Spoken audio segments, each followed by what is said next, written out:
সুপ্রিয় দর্শক, আবারও না আসলে নয়, চলে আসলাম আপনাদের মাঝে ছোট্ট একটা ভিডিও নিয়ে। আমি এই মুহূর্তে আছি আমার গ্রামের বাড়িতে। আপনারা জানেন আমার দুইটা কাঁঠাল গাছ আছে। এই কাঁঠাল গাছ দুটোর মধ্যে কাঁঠাল পাকে যাবে, পড়িয়ে খাই লাগছে, এই কারণে পাততে এসেছি। আসেন আপনাদের,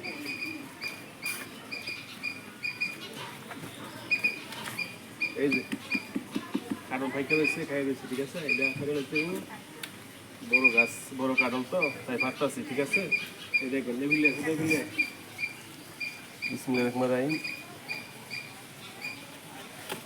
এই পাইরে লাইলাম, আপনাদেরকে দাওয়াত দিব, খাইবেন, আসবেন। আরও আছে আরেকটা দেখাইতেছি আমি আপনাদেরকে, আমার সাথে থাকবেন।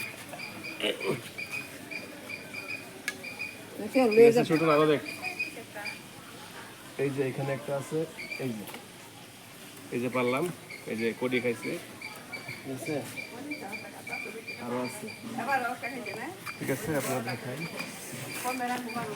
এই যে একটা আছে, এই যে আমি পাচ্ছি, দেখতেছেন কয়টা হয়েছে? তিনটা না? তিনটা। যারা কারণ লাগবে আমাদের সাথে যোগাযোগ করবেন। তিনটা কারণ আছে, নিতে পারবেন, অসুবিধা। দেখে আরো আছে কিনা দেখতেছি, দেখে আমরা কাটতেছি। হ্যাঁ, দেখে দেখুন, ঠিক আছে, ওকে। মাশাআল্লাহ, আলহামদুলিল্লাহ, দুইটা নতুন গাছে, আমার দুইটা নতুন গাছে কাঁঠালি ধরেছে, দেখতেছেন।